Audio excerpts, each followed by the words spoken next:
Buenos días, mi nombre es Judith Tirado Muñoz, soy psicóloga, doctora en psiquiatría y psicología clínica por la Universidad Autónoma de Barcelona. En mi práctica clínica combino la docencia con la investigación, docencia en Departamento de Psicología de la universidad y llevo años dedicándome a la investigación en adicciones. Trabajo vinculada al Instituto de Investigación del Hospital del Mar en Barcelona. Y hoy os voy a hablar sobre las claves clínicas de cannabis en estudios que se han realizado con adolescentes para estudiar las diferencias de género en el consumo de cannabis. Como introducción voy a introducir un poco las prevalencias del consumo, ¿vale? Tanto a nivel nacional, europeo como en España. Sabemos que el consumo de cannabis está muy extendido en todo el mundo. Sería la primera sustancia ilegal, ilícita, que refleja un mayor consumo a nivel mundial, siendo la tercera droga más consumida después del alcohol y el tabaco. Según las Naciones Unidas, unos 200 millones de personas, equivalente a un 3,9% del porcentaje de la población general entre 15 y 64 años, ha consumido cannabis en el último año, ¿vale? Si observamos qué pasa con los adolescentes, de los 13 millones de jóvenes entre 15 y 16 años que consumieron drogas en el último año, 11,6 millones consumieron cannabis, que equivaldría a un 4,7% de la población general mundial de adolescentes. Si observamos aquellas regiones a nivel global que muestran un mayor consumo entre los jóvenes, serían Oceanía, América y Europa, con unos porcentajes del 17, 12 y 11% respectivamente. Estos serían datos de las Naciones Unidas del último informe publicado.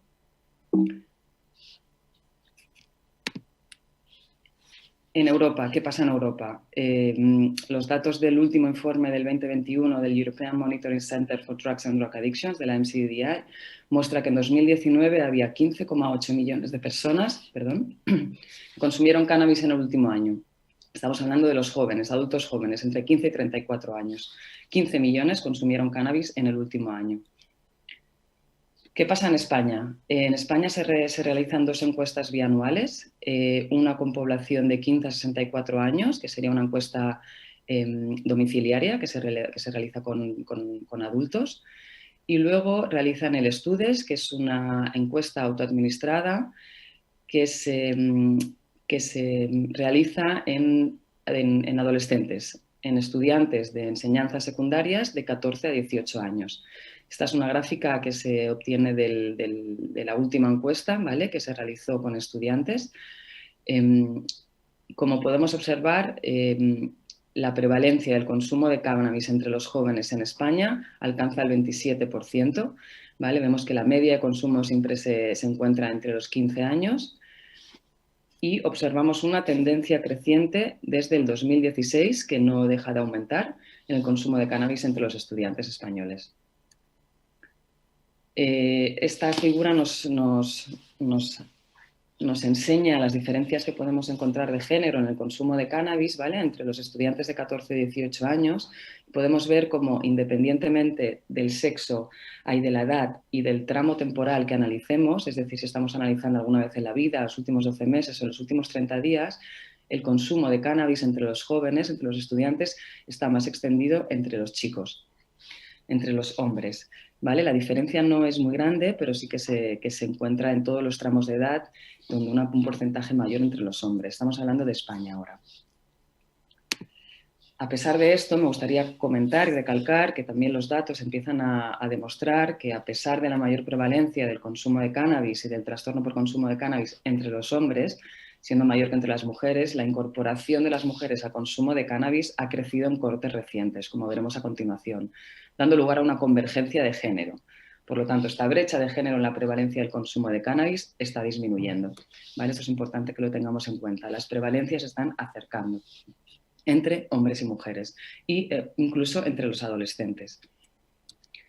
Voy a mostrar unos estudios que hacen referencia a esta convergencia en la prevalencia, ¿vale? Hay un artículo publicado recientemente que hizo un análisis de cohortes nacidas entre 1941 y 1955. Encontró que en las cohortes de nacimientos anteriores, es decir, las más antiguas, los hombres superaban a las mujeres en la prevalencia del consumo de cannabis. Sin embargo, si observamos las cohortes de nacimientos más recientes, particularmente a partir del 1981, estas estimaciones están más cerca de la línea de igualdad. Es decir, que confirmamos una reducción en la brecha de consumo de cannabis entre hombres y mujeres. Si observamos la literatura en relación a las prevalencias del consumo de cannabis, la mayoría de la evidencia científica actual, reciente, que existe en relación a la convergencia sexual, informa mayores aumentos de consumo en la prevalencia, mayores aumentos en la prevalencia de consumo de cannabis entre las mujeres. Serían las mujeres las que están aumentando su consumo. Esta tendencia a la convergencia de sexos es atribuible a cambios en los hábitos socioculturales, es decir, las relaciones con el género, que pueden interactuar con factores biológicos relacionados con el sexo, ¿vale? Como ahora veremos, vamos a distinguir entre factores biológicos, más adelante, factores biológicos y factores sexuales, factores biológicos y factores de género. ¿Vale? Considero importante también hacer referencia a los cambios en la potencia del cannabis y la percepción del riesgo del consumo de cannabis, ¿vale? Esta es una diapositiva extraída de los últimos informes de la MCDDA, ¿vale? Como vemos, desde 1995 a 2019 la percepción de riesgo entre los adolescentes ha disminuido y, en cambio, la potencia del cannabis ha aumentado.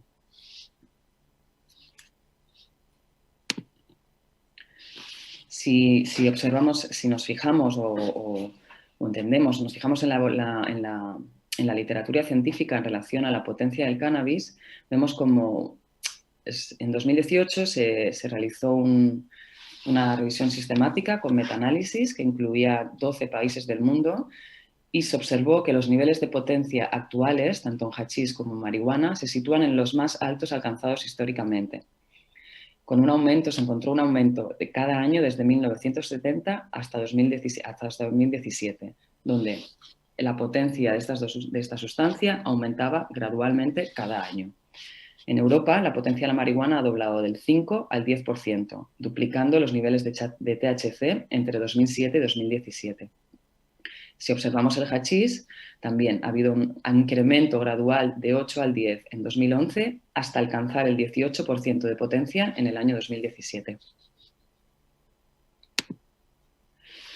La percepción de riesgo. Sobre la percepción de riesgo podemos observar que en España, ¿vale? Estos son datos de la encuesta Estudes, la que se realiza en estudiantes de secundaria de 14 a 18 años, es decir, estamos hablando de adolescentes. Vemos que en los últimos años ha aumentado la disponibilidad percibida, es decir, los adolescentes perciben que la disponibilidad es mayor y ha disminuido la percepción de riesgo por el consumo de cannabis entre los estudiantes, ¿vale? Esto es también muchas veces atribuible a los cambios que están produciendo en la legalidad del consumo de cannabis.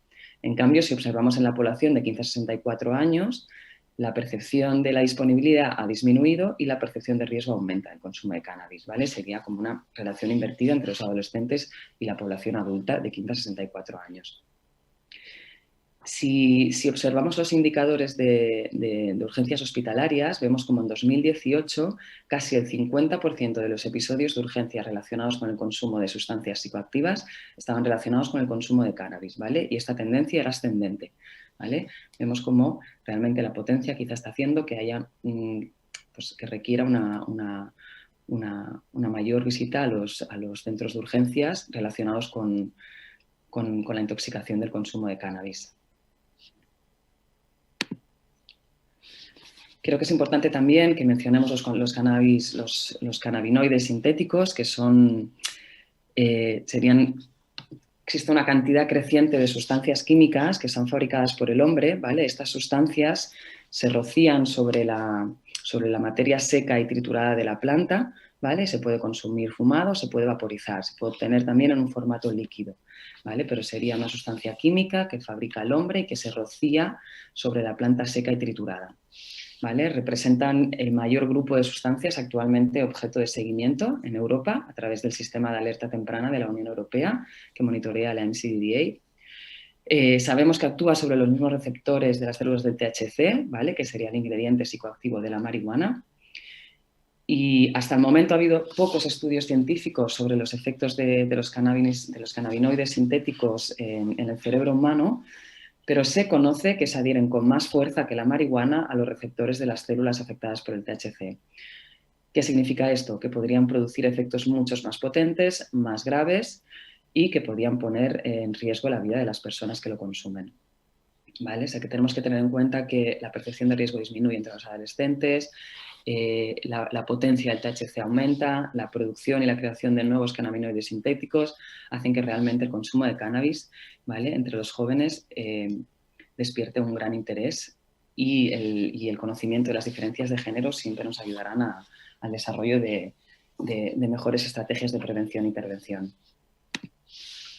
En particular, es simplemente aquí una pequeña introducción sobre datos de prevalencia a nivel mundial, europeo y en España, percepción de riesgo, potencia, y ahora me gustaría un poco presentar, este es un artículo que publicamos en 2020, recientemente este año, en colaboración con otros autores en el Frontiers in Neuroendocrinology, sobre los efectos de la exposición al cannabis en los periodos prenatales y, en el periodo, y durante la adolescencia. Se revisaron estudios preclínicos y clínicos, es decir, con animales y con humanos, en ambos sexos. ¿Vale? A continuación voy a presentar las diferencias de género que se han encontrado en estudios realizados con humanos, ¿vale? Yo me voy a centrar en los estudios con humanos en población adolescente. Me gustaría diferenciar las diferencias de sexo, es decir, aquellas diferencias de sexo que van a ser debidas a factores biológicos, ¿vale? Se pueden encontrar una gran explicación y una revisión bastante exhaustiva de la literatura de los factores neurobiológicos que pueden hacer o sea, además de los factores neurobiológicos que pueden ser la base de las diferencias sexuales entre hombres y mujeres respecto a los efectos del cannabis, está claro que en los seres humanos los factores atribuibles, los factores los socioculturales tienen una influencia crucial, ¿vale? Entonces tenemos que diferenciar entre aquellos factores, aquellas diferencias debidas a los factores biológicos, que serían las diferencias sexuales, y aquellas diferencias de género que serían atribuibles a factores socioculturales que, como veremos, tienen una influencia crucial en los seres humanos, ¿vale? Yo me voy a enfocar en esta segunda parte, en las diferencias de género, en aquellas diferencias que podemos atribuir a factores socioculturales, ¿vale? Si en algún momento os interesan más las diferencias de sexo que se han podido encontrar revisando la literatura en estudios con animales, hay una parte muy extensa en el artículo, ¿vale?, que os he comentado anteriormente. Aquí. Si nos centramos en las diferencias de género, es importante, me gustaría remarcar aquellos factores socioculturales, ¿no?, que observamos en las mujeres. Las mujeres que consumen drogas son más vulnerables a una variedad de problemas, ¿vale? Hay mucha evidencia al respecto que identifica que la victimización por violencia de género es mucho mayor en las mujeres que consumen drogas que en la población general, ¿vale?, alcanzando unas prevalencias incluso del 70%, entre el 40 y el 70%. Es decir, las mujeres que atendemos en otros recursos, las mujeres que buscan ayuda para dejar el consumo de alguna sustancia, están expuestas a una mayor prevalencia de violencia de género, y estamos hablando de violencia de pareja, abusos sexuales, abusos en la infancia, ¿vale?, adversidades en la infancia. Sabemos también que la comorbilidad psiquiátrica es mayor entre las mujeres que entre los hombres, ¿vale? El trastorno de estrés postraumático, trastornos como la depresión o la ansiedad serían aquellos trastornos psiquiátricos más prevalentes entre las mujeres, especialmente entre las mujeres que consumen sustancias. Es conocido que hay un mayor estigma hacia las mujeres en relación al consumo de sustancias, que tienen una mayor carga familiar, se les exige, se les requiere más cuidado de familiares, tanto niños como personas mayores, ¿vale?, por lo que a veces pueden tener mayor dificultad de vincularse a los recursos asistenciales, y muchas de ellas podrían estar vinculadas al trabajo sexual o estar realizando trabajo sexual, ¿vale? Todas estas características socioculturales vulneran a la mujer, ¿vale?, las hacen más vulnerables, es decir, pueden tener más problemas añadidos, ¿no?, en comparación a los hombres. Esto es como una idea general que debemos considerar cuando comparamos hombres y mujeres, ¿no?, en estos factores socioculturales. ¿Qué pasa con estas mujeres que experimentan más adversidades tanto en la infancia como en la adultez? Pues se ha demostrado que las niñas que han experimentado adversidades, es decir, abusos sexuales, violencia intrafamiliar, experiencias traumáticas, tienen más probabilidades de internalizarlas como ansiedad, depresión y aislamiento social. Por lo tanto, son más propensas a consumir sustancias para automedicarse. Utilizarían el uso de sustancias como automedicación para calmar el dolor de toda la sintomatología que pueda aparecer a partir de estas experiencias traumáticas. En cambio, si observamos estudios, dicen que los niños masculinos, el género masculino en adolescentes que ha experimentado adversidades en la infancia, como también pueda ser abusos en la infancia, por ejemplo, parece que consumen drogas como medio de desafío social. ¿Vale? Esta diferencia es importante para cuando estamos desarrollando estrategias y cuando tenemos, bueno, cuando nos tenemos que enfrentar al manejo de un adolescente con consumo de sustancias. La violencia de género, ¿vale? Voy un poco una a una. El consumo de cannabis asociado con una mayor gravedad de la violencia de género entre las mujeres, ¿vale? Es un estudio reciente que se realizó en Barcelona en 2017, que reclutó mujeres consumidoras de sustancias que estaban en tratamiento ambulatorio por el uso de sustancias y que habían experimentado violencia a lo largo de la vida, ¿vale? Violencia de pareja, en este caso, violencia perpetrada por la pareja. Y se observó que el consumo de cannabis se asociaba con una mayor gravedad de la violencia de pareja, ¿vale? ¿Qué nos indica, qué nos sugiere esto? Que la violencia de pareja y las comorbilidades mentales deben examinarse de forma rutinaria en entornos clínicos cuando se atienda a mujeres con TUS, incluido el trastorno por consumo de cannabis, ¿vale? Puede ser que las mujeres que están experimentando violencia de pareja, que además tienen un problema relacionado con las sustancias, pueden estar consumiendo cannabis como automedicación o para paliar el malestar que le genera la victimización de violencia en este caso. Pues como recomendación clínica en la práctica clínica es hacer un screening, una detección de la violencia de pareja y las comorbilidades mentales en aquellas personas que busquen, que acuden a tratamiento en busca de ayuda por el consumo de cannabis.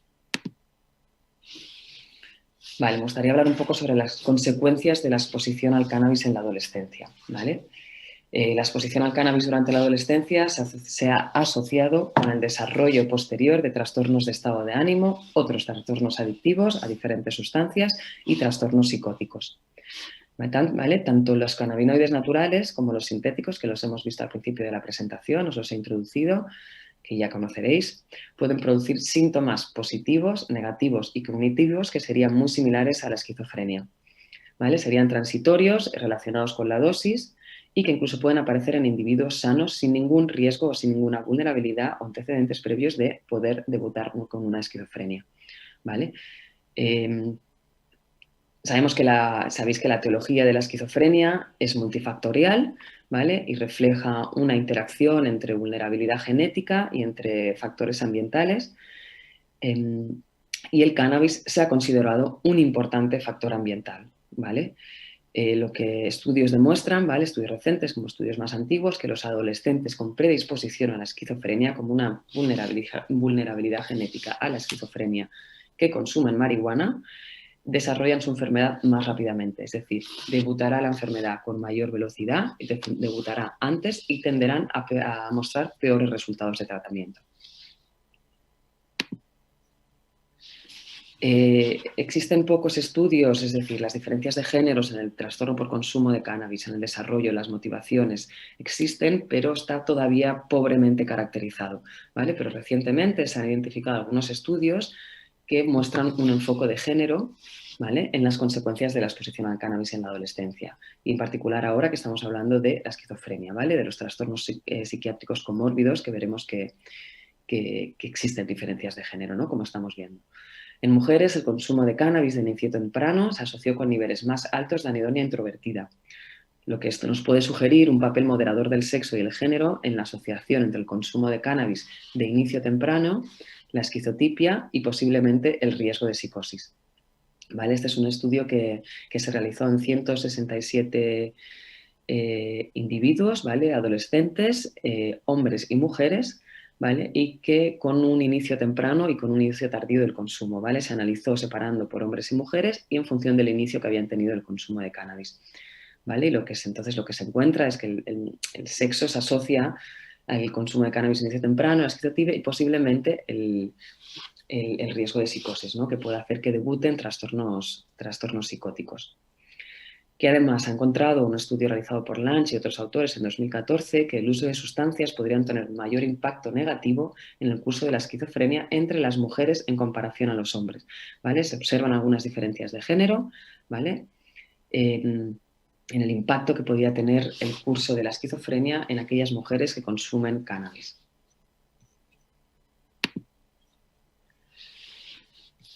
El consumo de cannabis en adolescentes también se ha asociado con un mayor riesgo de desarrollar depresión y comportamiento suicida, incluso en ausencia de una condición premórbida, ¿vale? Que no haya una condición premórbida de depresión. El consumo de cannabis se asocia a un mayor riesgo, hemos visto que de desarrollar esquizofrenia, también depresión. Se informa más, la literatura hace referencia, refiere, muestra que se informan de niveles más altos de problemas de ansiedad autoinformados durante la abstinencia entre las mujeres en comparación a los hombres, ¿vale? Y que los síntomas del trastorno de ansiedad social mostraron correlación con síntomas de cannabis en mujeres, pero no en hombres, ¿vale? En relación al trastorno por consumo de cannabis. Entonces vemos que mayor riesgo de desarrollar depresión, ¿vale? A una ausencia de condición premórbida, niveles más altos de problemas de ansiedad en las mujeres y síntomas de trastornos de ansiedad social, una correlación mayor con el trastorno por cannabis en las mujeres en comparación a los hombres. Es conocido que uno de los efectos más conocidos del consumo de cannabis que se ha encontrado en estudios tanto en animales como con humanos, estudios preclínicos y clínicos, sería la influencia perjudicial que tiene el consumo de cannabis, especialmente el consumo de cannabis temprano, sobre la función cognitiva, ¿vale? Sobre la memoria. El consumo de marihuana en la adolescencia se ha demostrado que puede afectar y afecta el pensamiento, a la memoria y a otras funciones del aprendizaje. Y podría estar afectando de manera que las conexiones entre estas áreas que serían necesarias para estas funciones se están deteriorando, no se están realizando de la manera que deberían funcionar. Lo que sí que es la literatura es limitada todavía, o sea, no se pueden extraer conclusiones definitivas, ¿vale? No hay una consistencia en los resultados de los estudios sobre cuánto duran los efectos de la marihuana, del consumo de marihuana y si estos cambios pudieran ser permanentes o se pudieran presentar una remisión, ¿vale? Se está estudiando en esta línea, pero todavía no existen resultados concluyentes. Este es un estudio, a continuación voy a presentar un estudio muy conocido, muy famoso, que es el de Meyer, que se realizó en 2012 en colaboración con otros autores. Este estudio examinó el impacto del consumo regular de marihuana en el coeficiente intelectual y en el funcionamiento neuropsicológico, ¿vale? Es un estudio realmente conocido. Se siguió una muestra muy grande de unos 1.037 individuos, ¿vale? Desde el nacimiento hasta los 38 años. ¿Vale? Fue un estudio longitudinal de seguimiento, se realizaron pruebas neurológicas a los 13 años, es decir, cuando se iniciaban el consumo de cannabis, y a los 38, cuando se considera que habían desarrollado una dependencia del consumo de cannabis. Los resultados demuestran que el consumo persistente de cannabis, ¿vale? Está relacionado con un amplio deterioro neuropsicológico en todos los dominios del funcionamiento, ¿vale? Sabemos que hay una afectación del consumo prolongado a inicio temprano, ¿vale? A lo largo del tiempo, de años de evolución, en todos los dominios del funcionamiento. Y a nivel neuropsicológico provoca un deterioro considerable. La dependencia persistente al consumo de cannabis se asoció con una pérdida de hasta 6 puntos del coeficiente intelectual en promedio, ¿vale? Este dato es relevante y es muy importante. La asociación fue mayor para el inicio temprano, es decir, aquellas personas que iniciaron el consumo de cannabis en edades tempranas, es decir, antes de los 18 años, ¿vale? Esta asociación y este deterioro neuropsicológico, el funcionamiento y una pérdida de coeficiente intelectual se observó que era mayor entre las personas que habían iniciado el consumo a una edad temprana. A pesar de este estudio y otros que existen de esta afectación que puede haber del consumo de cannabis a nivel neuropsicológico, la capacidad de extraer conclusiones definitivas sobre el impacto a largo plazo que puede tener en el cerebro humano el consumo de cocaína todavía es limitado, ¿vale? Sí que se conoce que es cierto que es probable que ciertas regiones del cerebro sean más vulnerables que otras, ¿vale? A los efectos a largo plazo del consumo de cannabis, pero sin embargo no podemos olvidar que hay múltiples factores que pueden influir en estos resultados, ¿vale? Entre ellos encontramos pues, estos factores que pueden influir Además del consumo serían pues, la genética, ¿vale? El ambiente, el entorno familiar, la salud o el funcionamiento mental, ¿vale? Los trastornos comórbidos que puedan haber, la edad de primer uso, la frecuencia del consumo, la velocidad en la que se desarrolla el trastorno por dependencia, el trastorno por consumo de cannabis, la duración, ¿vale? Otros factores que también pueden influenciar en relación a los estudios, ¿vale? Cómo se han realizado los estudios, los tamaños de las muestras, si son pequeños o no, y algunos factores muy importantes que están empezando a considerar y que he querido incluir como introducción en esta presentación serían la potencia del cannabis y la aparición de nuevos productos canábicos, ¿vale? Como los cannabinoides sintéticos, que estos podrían afectar, ¿vale? Podrían estar afectando también o influyendo, ¿vale? La afectación que tiene en el cerebro, el consumo en ciertas regiones del cerebro, ¿vale? El consumo de cannabis en edad temprana. Quería también hacer referencia brevemente a algunas diferencias de género que se observaron, que encontramos también a través de esta revisión de la literatura que os he enseñado al inicio, donde estoy presentando los resultados en relación al tratamiento, ¿vale? Vemos que se han encontrado diferencias de sexo y género, ¿vale? En relación a las estrategias preventivas y de tratamientos, destacando la importancia del desarrollo de estrategias para la reducción del consumo de cannabis específicas por sexo. Es decir, tenemos que empezar a pensar, a desarrollar nuevas estrategias preventivas, tanto preventivas como de intervención, como de reducción de daños específicas por sexo, ¿vale? Porque se están encontrando algunas diferencias que hacen que las mujeres responden, por ejemplo, como ahora veremos, diferente a algunas determinadas sustancias o, como es conocido, sabemos que son más vulnerables las mujeres a las recaídas, ¿vale? Y obtienen, como ahora veremos, y se experimentan mayores sintomatología fisiológica relacionada a la abstinencia. ¿Vale? Un artículo reciente, ¿vale? Encontró una interacción significativa entre el sexo y la disposición al cambio en los niveles de cannabinoides ajustados a la creatinina. Y la disposición al cambio se asoció positivamente con los niveles de cannabinoides solo entre las mujeres, ¿vale? Lo que nos indica a estas especificidades por sexo que tenemos que considerar cuando desarrollamos intervenciones para el tratamiento del cannabis. Este es un estudio que quería presentar brevemente, un estudio que se realizó entre mujeres y hombres, ¿vale? Una muestra de unos 300 individuos consumidores de cannabis encontró que las mujeres con trastorno por consumo de cannabis informaron una mayor intensidad e impacto negativo de la abstinencia del consumo de cannabis debido a síntomas fisiológicos, ¿vale? Y del estado de ánimo, es decir, el hecho de que experimenten o presenten una mayor comorbilidad psiquiátrica, mayor presencia o prevalencia de trastornos psiquiátricos como depresión o ansiedad, puede también estar influenciando, puede hacer que la intensidad de la abstinencia debido a estos síntomas fisiológicos sea mayor, ¿vale? Y podemos ver, así como trastornos de pánico, agorafobia, mala salud física, problemas médicos relacionados con el cannabis. Además, otro estudio encontró que las mujeres con cannabis, con trastorno por consumo de cannabis, podían estar buscando tratamiento con síntomas de abstinencia de mayor gravedad y afecciones psiquiátricas comórbidas en comparación a los hombres. Es decir, debemos considerar cuando desarrollamos estrategias que las mujeres que consumen cannabis pueden presentar mayores síntomas de abstinencia, más graves, de mayor gravedad y a la vez mayor trastorno, mayor comorbilidad psiquiátrica, ¿vale? Son elementos importantes, ¿vale? que nos van a determinar qué tipo de tratamiento debemos utilizar y si trabajamos en el desarrollo de intervenciones, de considerarlos para el desarrollo de estrategias de tratamiento y de prevención más adecuadas.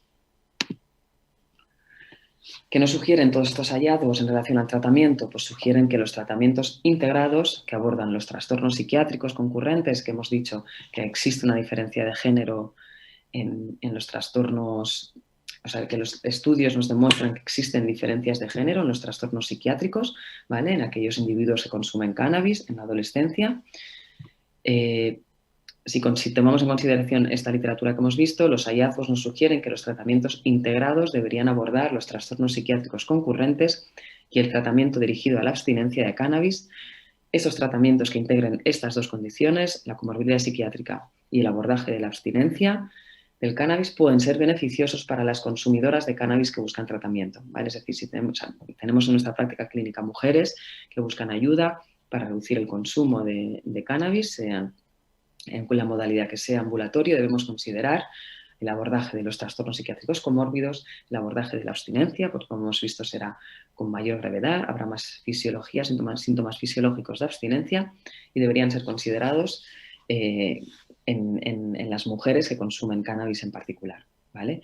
Además de considerar todas aquellas otras vulnerabilidades que hemos visto, como la experiencia de violencia de pareja o el estigma, la mayor carga familiar, ¿vale? En este caso en adolescentes no, pero no sería tan importante, pero todas estas características que hacen a las mujeres que sean más vulnerables, ¿vale? Y hemos visto que esta diferencia de género con los hombres que consumen cannabis, con los adolescentes que consumen cannabis, en los trastornos psiquiátricos y en alguna sintomatología fisiológica de la abstinencia. Como además sabemos son más vulnerables a las recaídas, por lo tanto las estrategias de tratamiento deberían considerar estas diferencias. Brevemente, simplemente esta es una diapositiva que quería ver como las claves clínicas, ¿no? Cómo las diferencias que podemos encontrar en el manejo del consumo del cannabis en adolescentes, ¿vale? Si diferenciamos por sexo. En los hombres se ha encontrado que una mayor severidad o prevalencia entre los hombres de los problemas, de los criterios legales, ¿vale? Del DSM-4, bueno, que en este caso es el 4, ¿vale? En los hombres también se encuentra un mayor número de porros, joints, que fuman por día, ¿vale? Unos episodios mayores de trastorno por consumo de cannabis, ¿vale? Una remisión cuando son más mayores y externalizan unos trastornos de comórbidos de externalización, ¿vale? De desafío social. Mientras que en las mujeres, ¿vale? Las claves clínicas, lo que nos puede detectar, lo que nos diferencia lo de los hombres, es que tienen más dificultad para el abandono del consumo de cannabis, tienen mayores problemas asociados, como hemos visto, violencia de pareja, prostitución, estigma, y que tienen trastornos de ansiedad y del estado de ánimo, depresión, comórbidos, en mayor medida que los hombres, ¿vale? Esto nos va a diferenciar la severidad del trastorno por consumo de cannabis, ¿vale? Que nos podríamos indicarlos como diferencias de género en los marcadores de gravedad del consumo de cannabis, ¿vale? Entonces, si tomamos en consideración estas claves clínicas, ¿vale? Estas diferencias de género en los marcadores, ¿vale? Nos va a orientar mejor en las estrategias de tratamiento y en el manejo del paciente. Voy a pasar a las conclusiones, ¿vale? Las voy a leer. A pesar del interés en incorporar una perspectiva de sexo y género en el campo de la biomedicina, ¿vale? Los estudios, especialmente en humanos que incorporan el sexo como factor de riesgo y daños asociados al consumo, siguen siendo minoritarios, ¿vale? Tenemos hay una tendencia cada vez más a realizar estudios con un enfoque de género, ¿vale? Pero sigue el consumo de cannabis, es decir, el desarrollo del consumo, las prevalencias, la motivación para el consumo, el desarrollo de una problemática, de un trastorno por consumo de cannabis, ¿vale? Y otros factores están pobremente caracterizados todavía, o sea que necesitamos todavía más estudios de género para conocer en mayor profundidad cómo afecta las diferencias biológicas y socioculturales, cómo afectan los factores biológicos y los factores socioculturales, ¿vale? Al consumo de cannabis y a los resultados de tratamiento y al desarrollo del trastorno por consumo entre hombres y mujeres. Los resultados de estudios en humanos y roedores que no incluyen el sexo como factor en el análisis estadístico puede presentar resultados incompletos e incluso incorrectos, ¿vale? En los casos en que los datos, incorrectos en los casos en que los datos, por ejemplo, de ambos sexos se han mezclado, o sea, son correspondientes a un grupo único, ¿vale? Tenemos que tener en cuenta que aquellos resultados pueden ser no generalizables entre hombres y mujeres y tenemos que entenderlos e interpretarlos con cautela, ¿vale? Porque pueden ser incorrectos al haber juntado en un único grupo hombres y mujeres, ¿vale? Los estudios que utilizan un solo sexo, por lo general son solo hombres, ¿vale? Los resultados pueden no generalizarse al sexo femenino, ¿vale? A las mujeres, en este caso a las adolescentes que consumen cannabis. La inclusión de machos y hembras en estudios tanto en humanos como en estudios de animales probablemente facilitará ¿vale? El desarrollo de estrategias preventivas y terapéuticas más precisas, ¿vale? Por eso es importante y nos animamos todos a tomar conciencia de la necesidad de los estudios en enfoques de género para entender mucho mejor la problemática. ¿Vale? Una revisión encontró resultados prometedores en determinadas intervenciones para reducir el consumo de cannabis, ¿vale? Entre los consumidores de cannabis de alto y bajo riesgo, ¿vale? Esta es una revisión que realicé con otros autores en 2018, donde se revisaron todas aquellas intervenciones para consumidores de alto y bajo riesgo, donde observamos que las intervenciones informatizadas parecen ser a día de hoy las más prometedoras hasta el momento, ¿vale? También realizamos en 2018, Olmos como primer autor, una revisión con metaanálisis sobre intervenciones computerizadas para el consumo de cannabis y los resultados son prometedores para este tipo de intervención, sobre todo con adolescentes y con población más joven.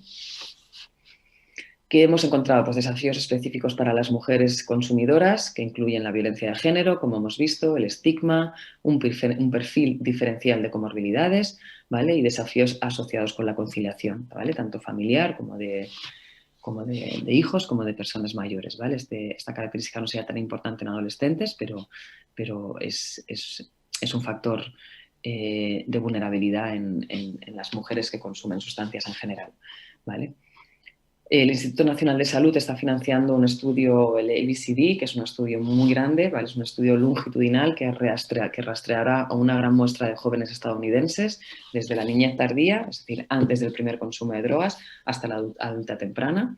¿Vale? Este estudio utilizará neuroimagen y otras herramientas avanzadas, ¿vale? Para aclarar, y nos servirá para aclarar con precisión cómo y en qué medida la marihuana y otras sustancias, ¿vale? Como los cannabinoides sintéticos, solas o en combinación, ¿vale? Con otras sustancias, afectan al desarrollo del cerebro en los adolescentes, ¿vale? Esto nos abre nos va a arrojar mucha luz, ¿vale?